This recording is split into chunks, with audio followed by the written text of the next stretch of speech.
мавсими имсолаи чемпионати тоҷикистон оид ба футбол байни дастаҳои лигаи олӣ оғоз гардид. Дар мавсими имсола байни дастаҳои лигаи олии кишвар ки 33 сол инҷониб гузаронида мешавад, дастаҳои хуҷанди хуҷанд, ҳосилоти Фархор, Регар, Тадази Турсунзода, Истиқлоли шаҳри Душанбе, Барқчии Ҳисор, Панҷшари Ҷалолуддини Балхӣ, Клуби марказии варзиши Артиш Душанбе, Равшани Кулоб, Истаравшани шаҳри Истаравшан, Вахши Бухтар, Куктоши ноҳияи Рӯдакӣ ва Эсхатаи хуҷанд байни ҳам дар 22 давр сабқат мекунанд.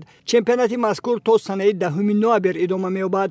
имсол аз вилояти Суғд дар лигаи қаҳрамонии кишвар дастаҳои Хуҷанд, Эсхата ва Истаравшан иштирок намуда вилояти Суғдро муаррифӣ менамоянд. Дар даври аввали чемпионати мазкур дар варзишгоҳи 20-солагии Истиқлолияти Тоҷикистон дастаҳои Хуҷанд ва Эсхата байни ҳам вохӯрӣ доир намуданд. Дербии Суғд ҷолибу тамошобоб ҷараён гирифт. дар дақиқаи 32 вохӯрӣ ба футболбозони дастаи Хуҷанд кушодани ҳисоб муяссар шуд. туби аввалинро ба дарвозаи Эсхата Ҷасур Қурбонов зад ва қисми аввали дидор бо ҳисоби 1-0 ба фоидаи Хуҷанд ба анҷом расид.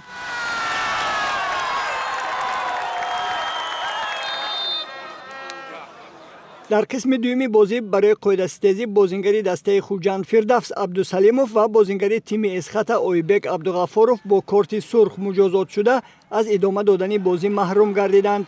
дар дақиқаи 62 вохӯрӣ бозингари дастаи Эсхата Ҷаҳонгир Эргашов ҳисобро баробар кард.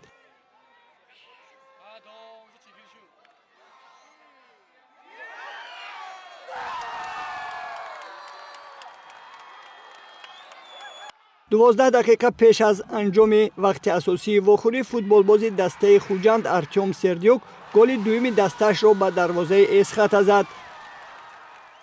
то охири вохӯрӣ тағйир додани ҳисоб ба бозингарони ҳарду даста муяссар нашуд ва дидори ин дастаҳо дар даври аввал бо ҳисоби 2-1 ба фоидаи Хуҷанд анҷом ёфт.